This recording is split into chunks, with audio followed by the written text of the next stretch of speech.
So for torque, rotational equilibrium, to completely satisfy an object in mechanical equilibrium, the following conditions must be met. No? So first, yung first condition, if an object is initially at rest with respect to the observer, it should be remain at rest. No? Yun yung kay Newtons. No? If the object is initially moving with respect to the observer, the object's velocity remains constant. No?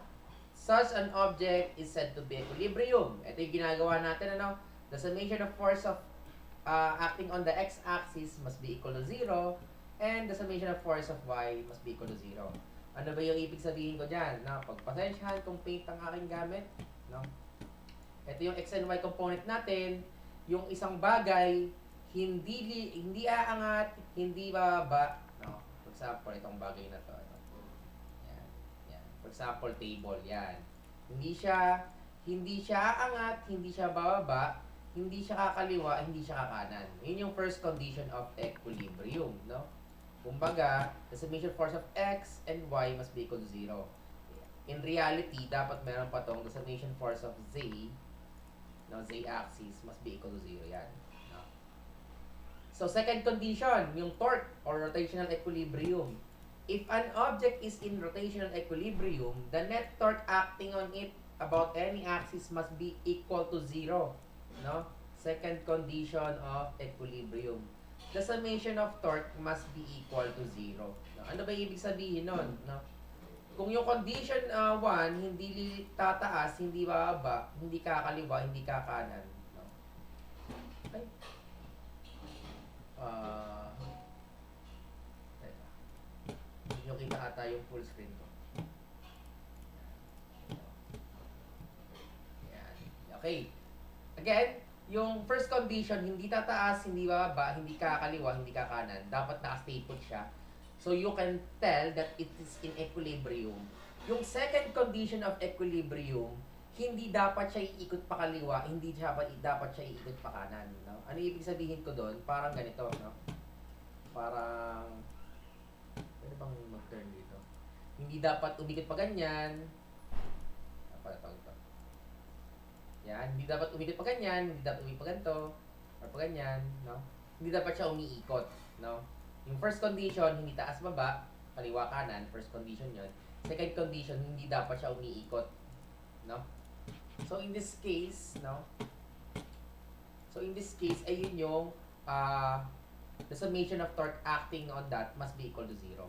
So torque is the tendency of a force to move an object to rotate or turn. It is the product of magnitude of force times the moment arm and lever arm. No? Ano ba yung torque? Nakakita na kayo ng palit ng gulong. No? Yan, papalit ng gulong. Yan. Yan. Yan. So, may visual representation, no? So, ito yung kapalit ng gulong. Yan. Di ba? Nagpapalit ng gulong, meron siyang force na ina-apply dito, tapos may moment arm or may distance, no? Kung papansinin niyo, pag maliit yung gulong, no, you have here yung formula for torque. Yan. Torque is equals to force times distance, no? So, kung ano man yung pwersang ina-apply dito, multiplier yung distansya or yung haba nung liabe, no? Kaya papansinin niyo, pag nag-change tire yung mga truck, ayan, yung mga truck na nag-change tire, ayan, malalaki yung mga ano yan eh. Malalaki yung mga pamihit niyan eh. Na kung nakakita na kayo sa mga gilid-gilid dyan ng vulcanizing. Di ba gumagamit sila ganito ganyan, no? Laki ng pamihit nila. Ang haba, no? Kasi yung multiplier of torque is the distance, no? The more na mahaba yung distance, the more na mas malaki yung torque mo. Another example, kung ano yung mga to. Kung hindi kayo nakakita ng change tire, no? Yung nagbabomba ng poso, ano yun? Baka pag try ko yung bomba poso, baka iba lupas dito eh. No? Deep well. Manual deep well. Yan, di ba? Ito sa poso. Yan. Di ba? Kung nakahawak na kayo ito, yung mga poor kids dito, no, gaya ng katulad ko, yung mga mahihirap na tao dyan, no, na alam to, yung mga mayayaman, mga jetmatic yung mga yan eh, no.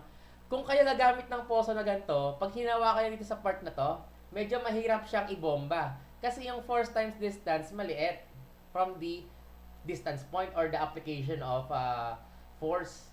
Pero, pag itong poso na to, nilagyan nyo ng tubo, mahabang tubo, no? Yan, nilagyan nyo ng mahabang tubo dyan. Yan. Yan. Hinawakan nyo sa mahabang tubo na yan.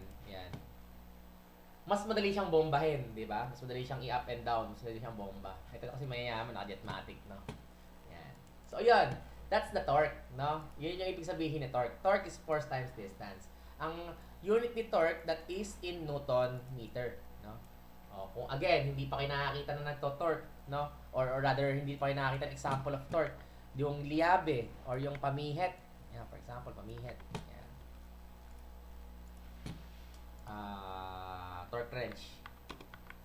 Yan, torque wrench. Yan. Yan, yung pamihet. Yan. Ito dito. Yan, yung pamihet, natatay nyo, no? Or ng ikayo mismo, or yung inyong tito or lolo, yan, torque wrench tawag dyan. Pag nahihirapan silang pihitin, ang gagawin nila dyan, kukuha pa ng isang yabe, no? Kukuha ng tubo, no?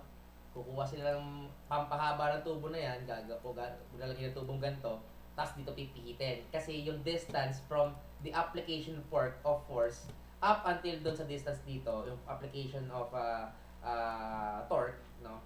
Mas lumalaki yung distance. Therefore, mas malaki yung torque mo. Okay? Ganun yung torque, no? Sabi dito sa PowerPoint, or rather sa ating module, no? That's the torque is equals to force times the moment or lever arm. Yung lever arm is the perpendicular distance from the axis of rotation of the line of action of force.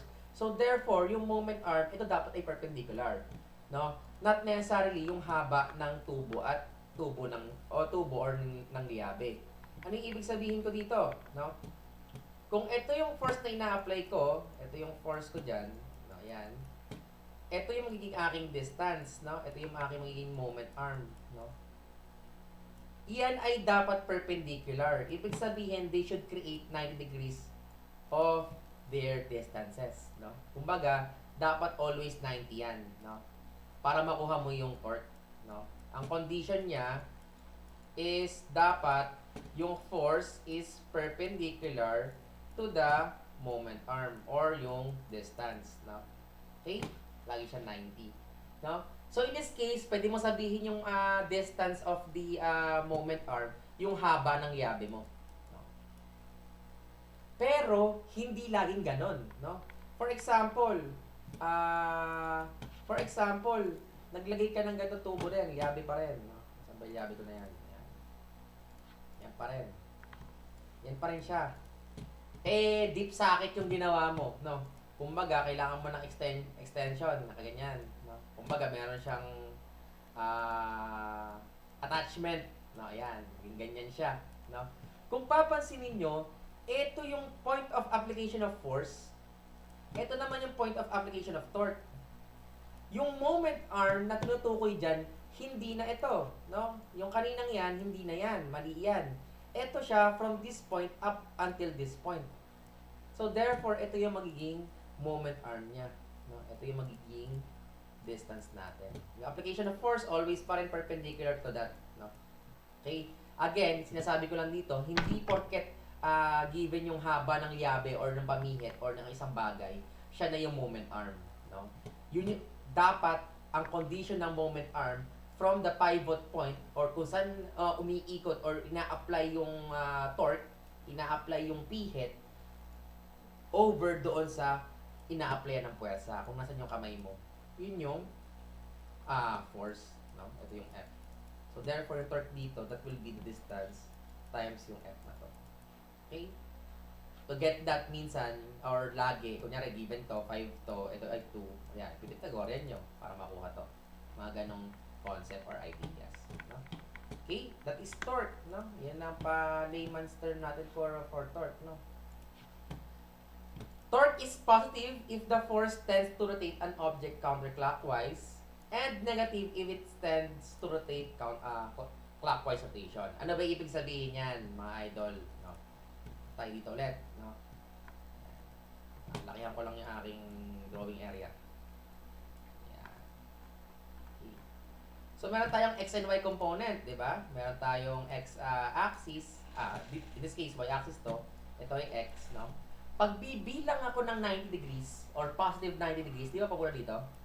Yan. So, therefore, ayan ay positive 90 degrees. Tama? No? Pag sinabing 180, nandito. No? Galing sa x-axis natin, positive x. No? Pag sinabi naman 270, eto siya. No? Kung papansin niyo sa orasan, no? Kuha ulit ako ng figure, no? Take advantage ko sa mga, ano to, mas madali kasi mag-explain talaga pag may figure. No? Yan. Ayan yung orasan, sinasabi, counter-clockwise yung rotation. No? Ano ibig sabihin? Papansin nyo, lumalaban dun sa orasan. Si orasan, papunta dito eh. Papunta dyan, di ba? Dito. Yan, papunta dyan, no?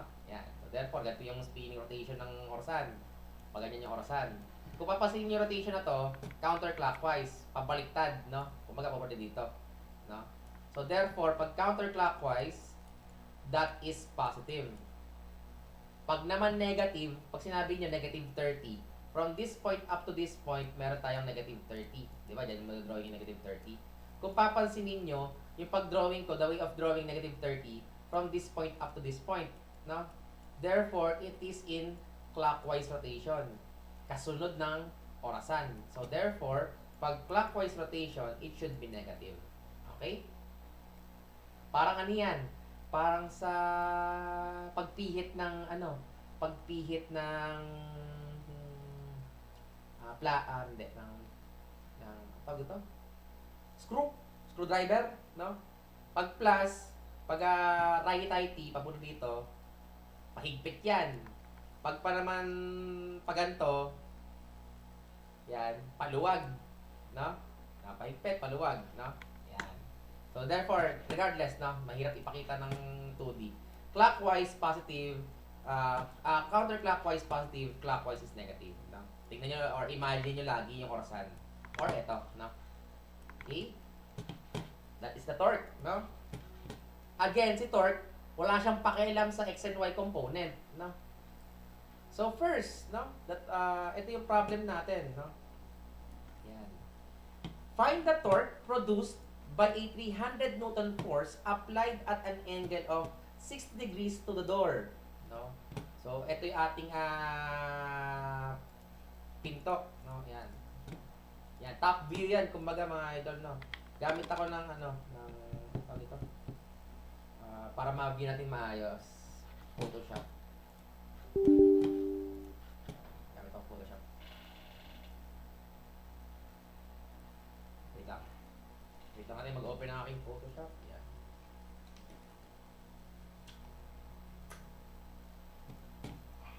Okay. Ito naman.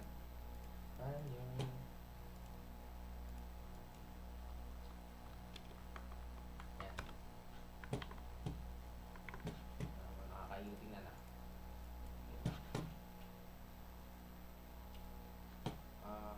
Saan ba yung big gradient field? Yan. Okay, yan, goods. Kung papansinin nyo, ito yung ating pinto, no? Ito yung force na in-apply at an angle, may angulo, yung 300 Newton, no? Ito yung bisagra natin, no? Nandito yung bisagra. No?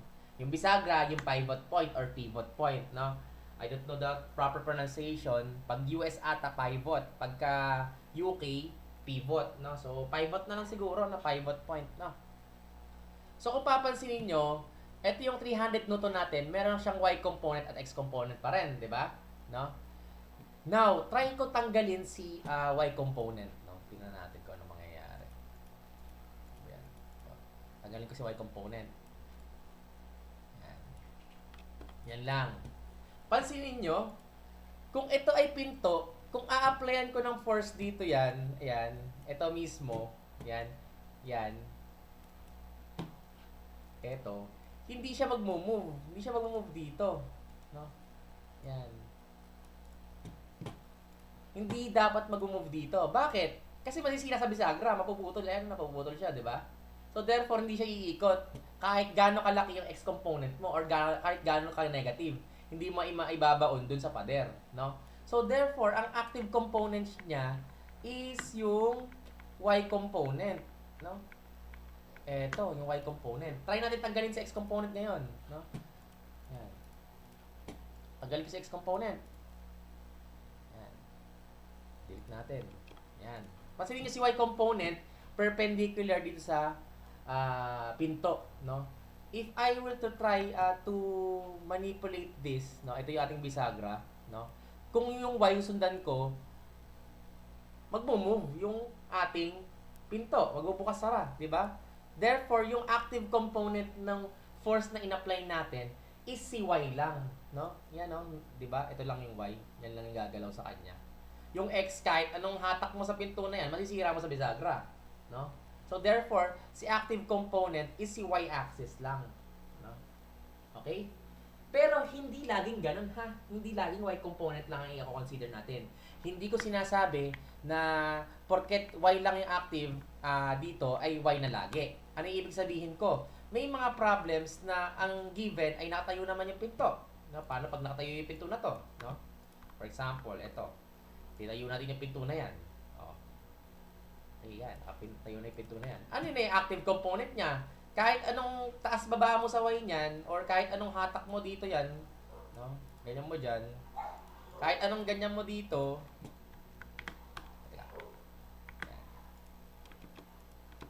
na ako sa ano eh. Ay, na ako sa Photoshop. Yan. Yan. Kahit anong move mo up and down, hindi dapat siya mag-up and down kasi masisira sa bisagra. Ano yung active naman sa kanya ngayon? Yung X component. No, ito naman yung X natin ngayon. Pwede siyang gumalaw sa X component. Okay? That is the rule.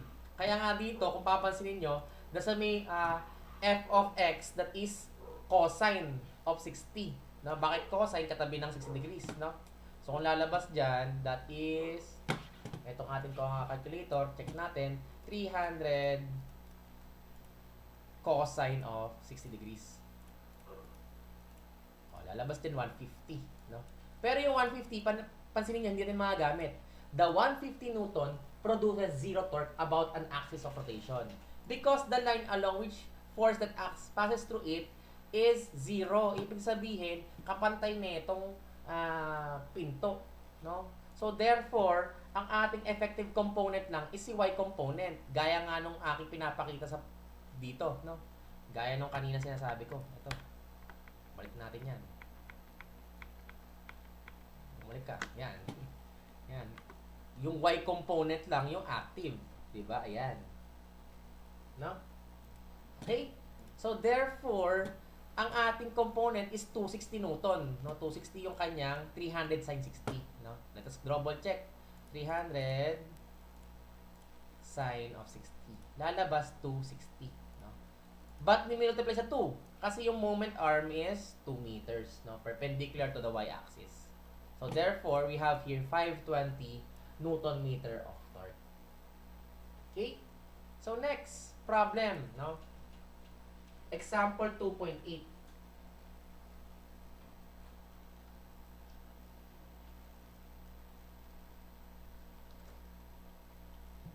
Yan, may lang din ako. Okay.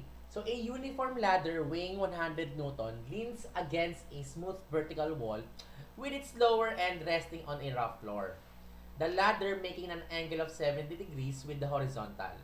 Find the force by the wall on the ladder R and the force exerted by the floor on the lower end of the ladder G. No, ito. Yan. Explain natin mga idol. No, lagay natin ulit dito para mag-animate natin, no? Lagay ko lang sa paint, no? Ito yung ating hagdan, no? Yung hagdan, merong ina-apply na force yung pader dito. Ito yung normal force ng pader, no? Normal force ng pader. No, yan, normal force ng pader. Bakit? Kung hindi mag-a-apply ng normal force yung pader dito, yung hagdan babagsak, no? Kung ito man yung hagdan, babagsak pa ganito, no? Talaga pakyak bags, ganun. So, therefore, may normal force na ina-apply yung pader dito. Okay? Now, next, may ina-apply na force yung lupa dito. Ito yung, let's say, G of X, ground of X, no? Lupa of X yan. Bakit? Pag hindi nag-apply ng force ng X gantong component yung lupa, yung hagdan natin na nandito, mag-slide down. Mag-slide dyan, gaganon siya. Gaganon, babagsak na ganon, no? Mag-slide, pababa, no? Kumbaga, mahuhulog, no? Kumbaga, mag-slide na pababa. So, therefore, may G sub X na ina-apply dyan. Then, lastly, para hindi bumagsak yung pader pababa, kumbaga, ito yung pader, or rather, ito yung system natin, ito yung hagdan, para hindi bumagsak pababa yan, mag-a-apply ng force na GY pataas. No? Ground GY. No? No? Okay? So, therefore, pag pinag-add mo yan, yung GX tsaka GY na yan, no? Ito si GX, ito si GY, meron siyang resultant of G. No? Para makuha yan, ito si GX, ito si GY, Pythagorean. No? G is equals to square root of GX squared plus GY squared. Okay? So, huwag natin concern mo na yan. Itabi muna natin itong mga idol, no? Yan. Tabi lang dyan, mga idol. Mamaya ka na natin problemahin, no? Diyan ka muna. Baka wala. Diyan ka muna. Yan. Okay? So, first, no? Pansinin nyo, dapat laging perpendicular yung conditions of the torque, no? Sabi natin kanina, dapat yung moment arm should be perpendicular, no? Ano yung gagawin natin? Let's draw a free body diagram dito sa point na to. No, ayan, yung point ko na to, mag-free body diagram ako diyan. No. Diyan. Okay? Yan. So, mag-free body diagram ako diyan. Pansinin nyo, let me redraw the figure. Ito siya. Ito yung ating ladder. Ito yung aking free body diagram. Ito yung y component ko. Ito naman yung x component ko. Yan. Nakaka-OC ah. Yan mo na yan. Yan. So, ito yung ating angle na 70 degrees. Okay? Kung papansinin nyo, si WL 100 Newton nasa gitna. So, kung hindi man binigay ni problem, hindi ba binigay ng problem? Double check natin. Hindi 100 Newton, 70. Walang binigay na distance. So, let's say, itong distance ni ladder is 1 unit. No? Automatic yan. Pag hindi sinabi, 1 unit siya. No? So, therefore, itong haba na to, it should be, 1/2, di ba? So, therefore, pagdating dun sa 1/2, meron tayong force na paganto. O ba? Ito yung WL. Okay? Ang gagawin nyo lang, para madalian kayo sa torque, yung WL na to, idiretso nyo pababa. Yan. Habaan nyo lang. Oh, pansinin nyo, ito yung perpendicular. Di ba? Ito yung WL. In which WL, that is 100 Newton. Ito na ngayon yung distance niya from the pivot point. No? So, dito tayo Dito tayo nag-iikot Let's say this is point A. No? The summation of torque at point A equal to 0. Dito siya. Okay? Sunod. No? Pansinin nyo yung F ng pader. Papunta na dito, di ba? Papunta dyan. What if itagos ko dito? Eto, habaan ko lang to, idol kulang pala to. Yan. Habaan ko lang yung y component ko. Itagos ko lang etong value natin. Yan. Ito si FT pader, di ba? Boom. Tagos, no? Ito ngayon yung Fn ng pader, no? Pansinin niyo ito yung perpendicular. Okay? Okay. Now, to solve this, nagawa tayong equation. The summation of torque at point A must be equal to 0. So, therefore, 0 is equals to force 1 times distance 1 plus force 2 times distance 2 plus force 3 or force n plus distance n. Ano ibig sabihin ko? Kung 5 man yung force na ina-apply dyan, 5 din yung kailangan nyo. Kung 10 man, 10 man. Kung 500, 500 man. No? And so on and so forth yan. No? So then, in this case, dalawa lang naman yung active. Sir, bakit yung force dito hindi mo i-consider? Di ba? Yung g of x force yan. O, consider natin. No? 0 is equals to g. No? G na yan. Ano? Magiging g yan. Multiplied by the distance. Ano ba yung distance niya from this point? Di ba 0? Kung 0 yan, kahit gaano kalaki pa yung g na value, gx or gy na value, kahit 5 million pa siya, 10 million pa siya, multiplied by 0, wala yun. No? Kasi doon tayo nag-pivot eh. No? Doon tayo nag-pivot, doon sa point niya. No? So therefore, lahat ng active forces dito, pag nag-pivot ka dyan, cancelled out. No? So in this case, cancelled out si G na dyan. No? Cancel yan mga idol. Kasi yung distance from this up to this point is 0. No? So therefore, ano ba yung meron tayo, sir? Itong 100. No? 100 Newton. Tapos ano yung magiging distance ito? Ano ba ito? Ano itong distance ito? Hindi natin alam. Pero alam natin na ito ay 1/2.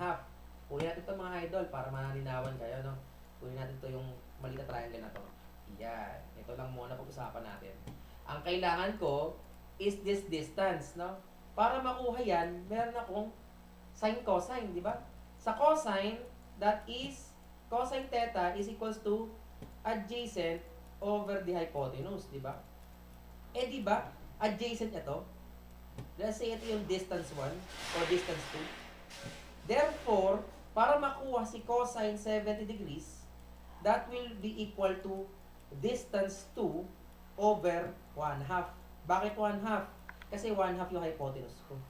Para mahanap si D2, that will be 1/2 cosine of 70 degrees. Okay? So therefore, may multiplier ako dito na 100 times 1/2 cosine of 70 degrees. Diba? But wait, there's more. Balik muna tayo sa condition natin. Paano natin malalaman kung positive or negative yung value natin? Balik tayo dun sa orasan. No? Sundan natin yung rotation.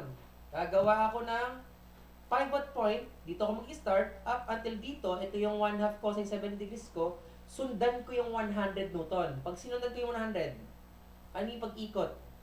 Diba? Clockwise rotation. Na-imagine nyo? No? Pansinin nyo, ito yung distance, pababa siya, ito yung ikot niya. So therefore, clockwise rotation siya. Kasunod ng orasan. Pag kasunod ng orasan, ang usapan natin is negative. So therefore, ito ay magiging negative in value.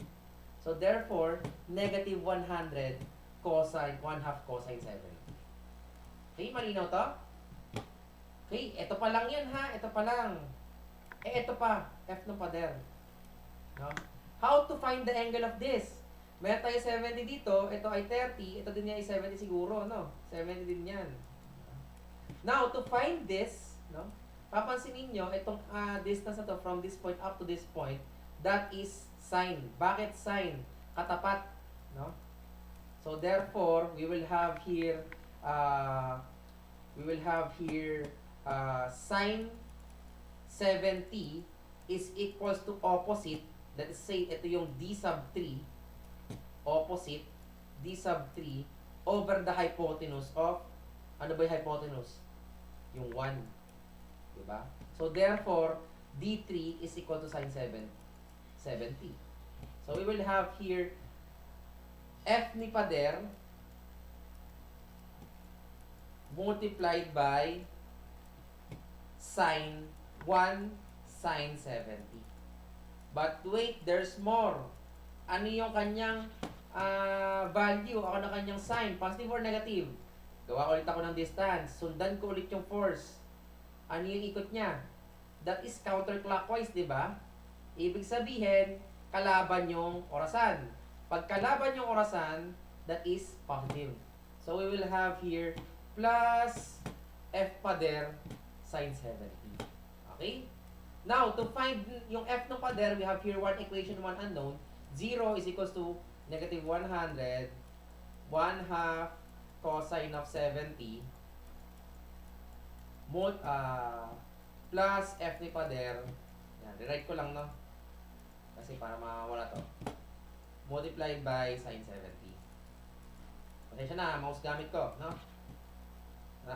Doing the algebraic manipulation, F ni pader is equals to 100 multiplied by 1 half cosine 70 divide by sine 70. Okay? So that will be, labas ang magic calculator. We have here 100 multiplied by 1 half, 0.5 cosine of 70 over sine 70. Ay, ano ba yan? Kulang. Makakati yung mga calculator eh. Oh, kailangan nyo ganyan. 18.19 Newton. So therefore, yung F ni pader is 18.19 Newton. Okay? Now, let's try to redraw it in a free body diagram, no? Paano ba yung free body diagram, no? Yan, delete ko na to. So therefore, pag nag-free body diagram ako dito, at this point A, free body diagram tayo dyan, ang mangyayari, ito siya.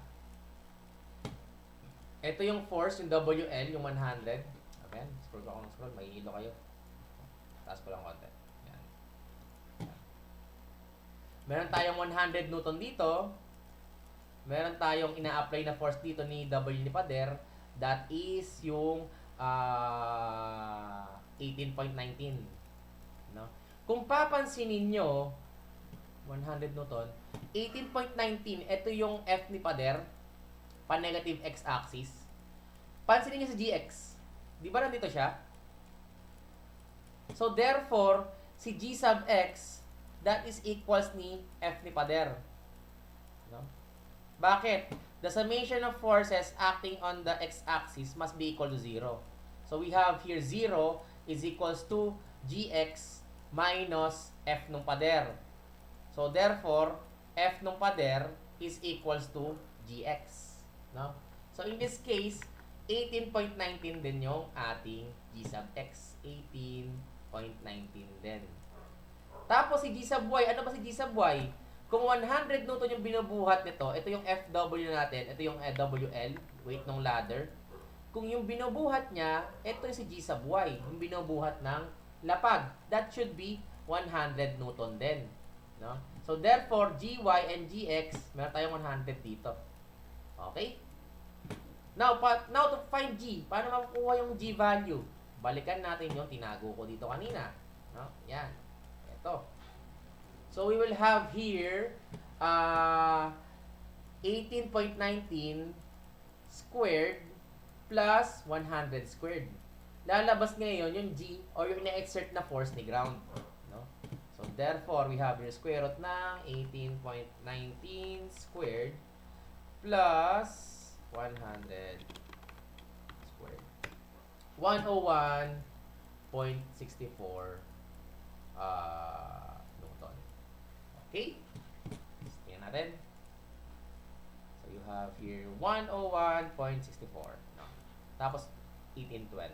To get naman yung angle, ayan, nakalimutan ko yung angle. To get naman yung angle, that's tangent opposite. So that will be opposite yung y, 100 over the adjacent of 18.19. Lalabas dapat yun. Tangent 100 over 18.19. Ay, inverse tangent. Inverse tangent. 79. 67, 79, no? Medyo may error dito. Hindi pa on the slide. So, you get 79. 79 dapat talaga. Akala ko 69 dito eh. 79, mas naman. Yan. Okay? That is the, meron bang nagigawin pa? Okay. Yan, so sa mga late na pumapasok, naka-record ito, I hope na ma-view nyo once I have uploaded it on the YouTube. No? Okay. Sunod na problem. Pangalawang problema sa Earth. Go na ako dito. Same concept naman tong 2.9, no? 2.10 na agad ako. A uniform 8-meter ladder, same ng concept. Binigay naman ngayon yung 8 metrong bigat nung or yung haba ng ladder. WL, 400 newtons, leans against a smooth vertical wall. A person whose weight WP 900 binigay, no, stands 6.7 from the bottom of the ladder, no? Determine the force that the wall and the ground exert on the ladder. No, same concept, no? Opening ko lang to. Yan ang ating gagawin. Kulang ba yung aking ano Ayan na ba natin.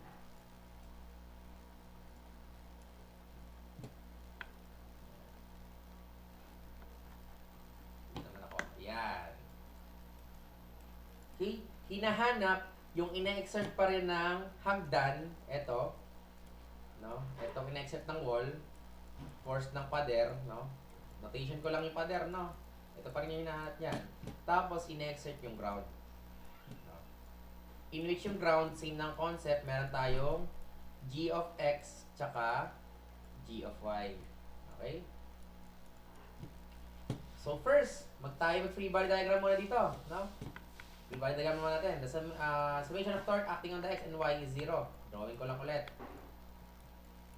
Ito yung F ni pader.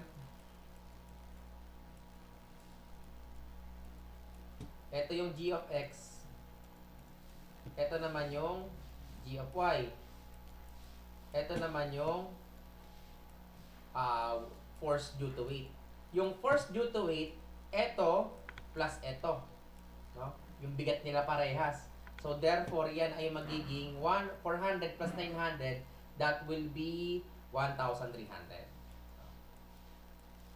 So kung 1,300 dito, the summation of forces acting on the y-axis must be equal to 0. So therefore, you have here 0 is equals to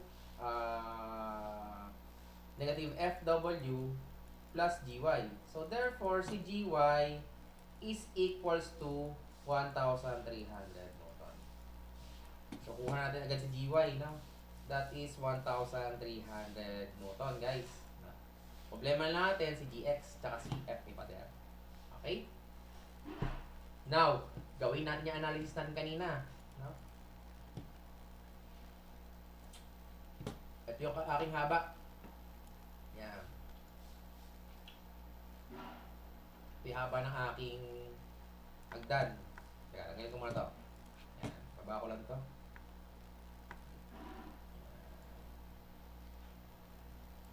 Yan ka muna. Yan. Okay, ito yung haba ng aking pader or ng hagdan. Yan. Now, eto siya. Yung WL, nasa gitna ng 8 meters. So, therefore, eto yung WL natin, yung force weight ni ladder. No, ito yung WL. WL. No? Tapos, si WP naman, ito ay 4 meters. Ang gulo natin is 52. Yan, gawin ko tumayos. Yan. So, ito naman, 52 degrees. 52 degrees. Tapos, ito naman yung WP. Yung WP. Ito naman daw ay 6.7 meter. Tapos, ito yung F ng pader. Ito naman ay buong 8 meter. From this point up to this point, that is 8 meter.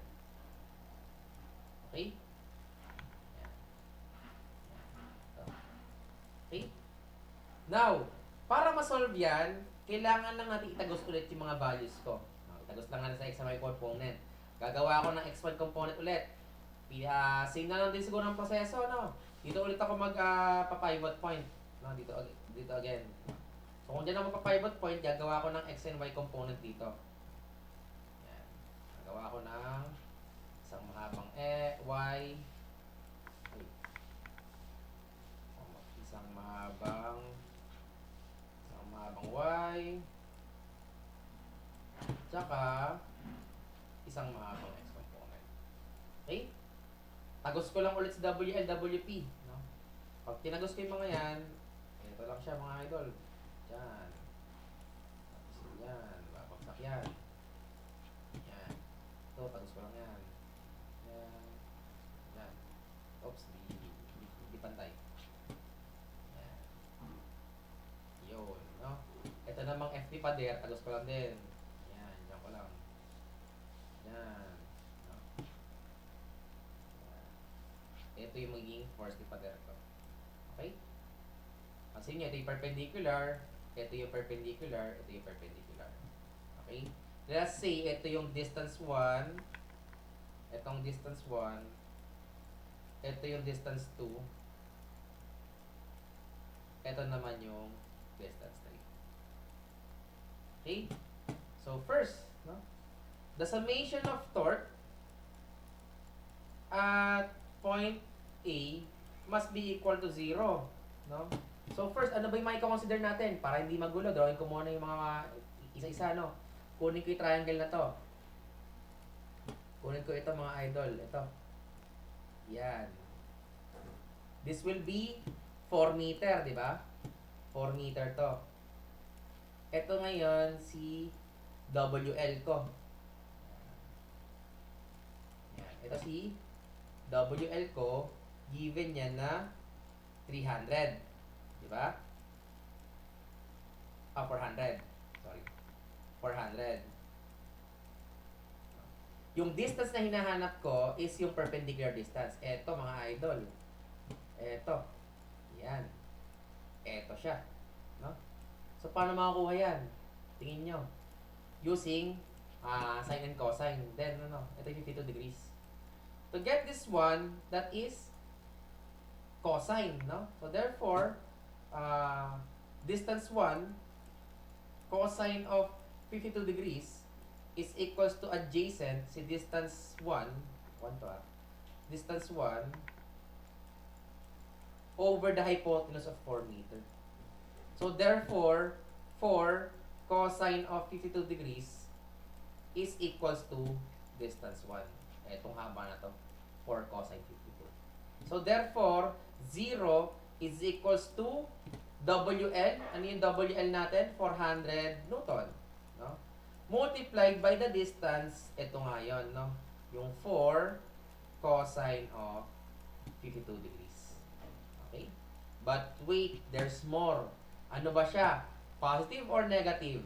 Drawing natin ulit yung ating figure or yung ating pivot point. From this point up to this point, pag sinundan ko sa WL, ano siya? Clockwise or counterclockwise? It should be clockwise, no? Kasunod or kasabay ng orasan. Pag kasunod ng orasan, this equation or this part should be in negative in value. Negative siya mga idol. No? Sunod, WP, no? Si WP, kunin ko naman, no? Sundan natin. Ito naman kukunin ko. Ano yung haba na to? That is 6.7, no? 6.7 na to. No? Ito pa rin yung aking WP. No?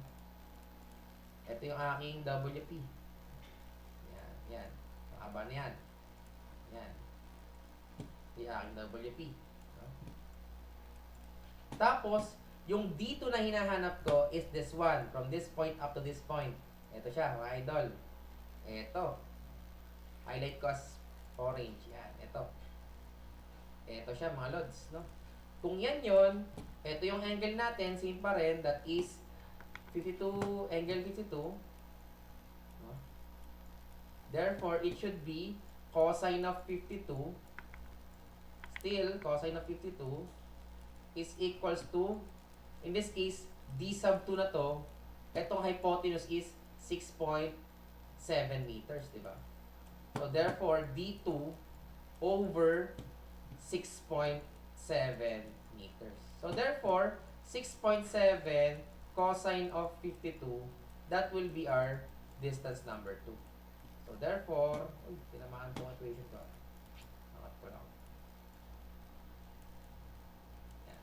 So therefore, this will be, ano yung WP? That is, weight ng person, 900. 900 multiplied by the distance of 6.7 cosine of 52.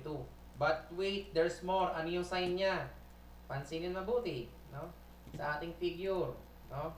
Ito yung pivot point, ito yung end point. Pag umikot ako, ano siya? Positive or negative?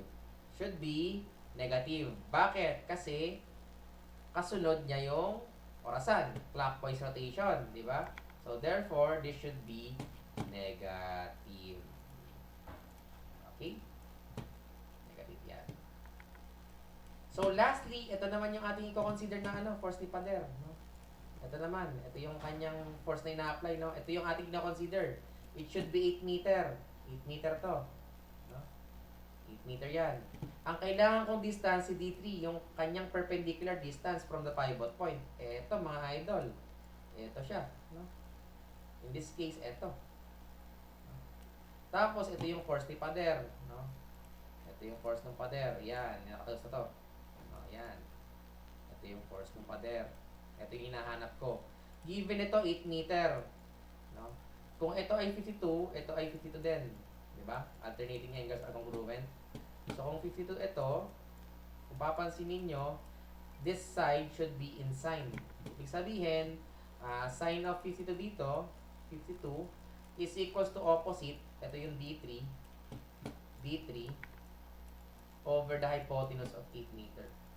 So, therefore, 8 sine of 52, that is yung D sub 3 natin. Ito siya mga idol. Yan. Okay? So, sundan na natin, no? So, you have here F3 multiplied by the D sine D3, no? Ito yung 8 sine 52. No? So, therefore, multiply by 8 sine of 52 degrees. Pansinin mga idol, no?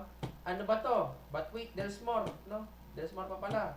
Kung ito yung ating distance, ito yung ating pivot point, ano yung kanyang rotation pag sinunod ko yung SF na pader? Ano yung rotation niya? That is counterclockwise, di ba? So therefore, it should be positive, no? Positive yung mga yan, idol. No? Okay? So any more forces? Wala nang force na active, nakuha natin sa equation. Now, to compute this equation, kailangan lang nating i-algebra, no? Kung algebraic manipulation, you have here, lipat ko to lahat. Itong lahat na to, lipat ko sa kabila. No? Tapos, divide by 8 sine 52. So, I will have here F3 is equals to 400 multiplied by 4 cos 52 plus, maging plus to kasi nilipat mga idol ha. 900 multiplied by 6.7 cos of 52 over 8 sine of 52. Lalabas dapat si F ng B dyan. O F ng pader. F ng pader yan F3, F ng pader.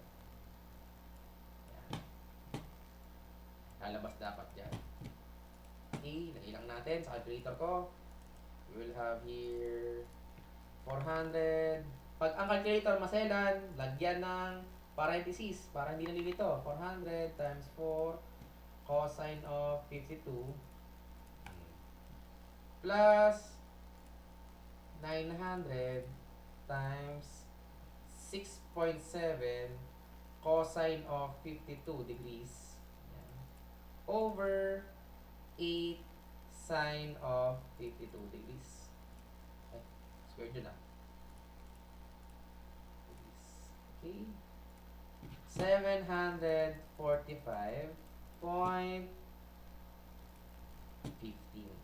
Okay. Okay. Tingnan nga natin dito.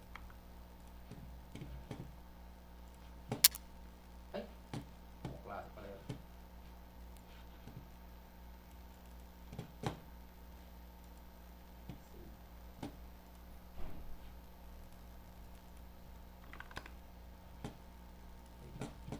Kaya mo na.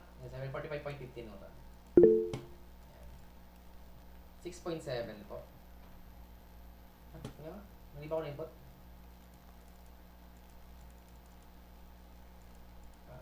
6.7. Yes, 6.7 cos inhibitor.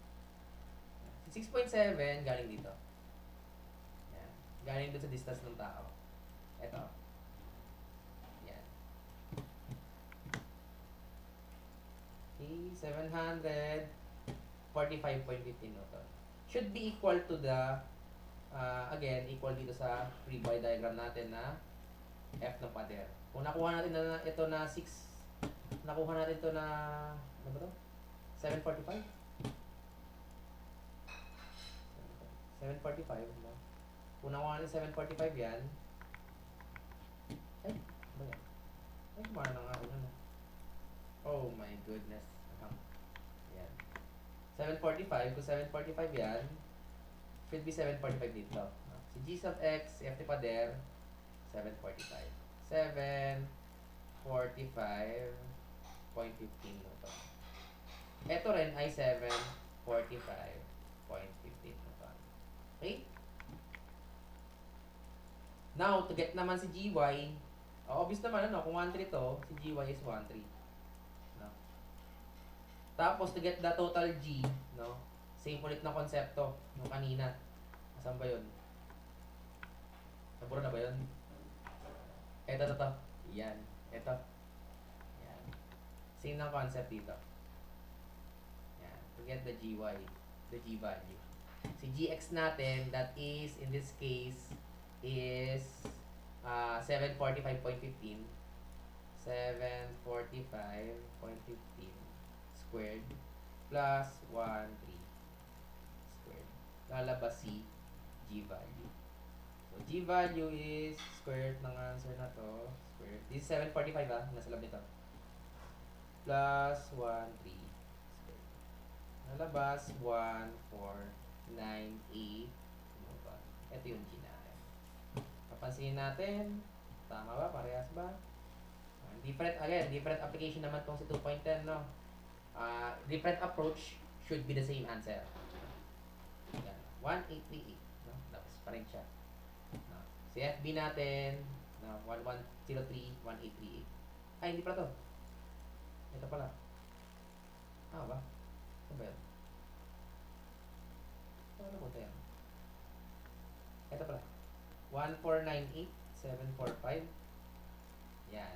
Dito na ako. Yan. 1498. Tsaka yung 745.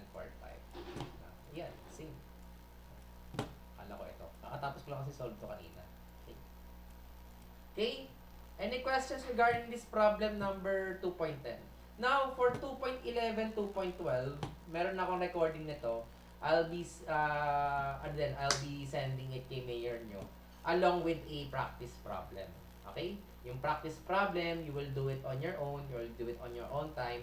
Tapos, I will be asking it or aking hihingi na lang through online. Di ba meron tayong G Drive? Doon yung i-upload yung submission for this example problem or yung ating practice problem na to.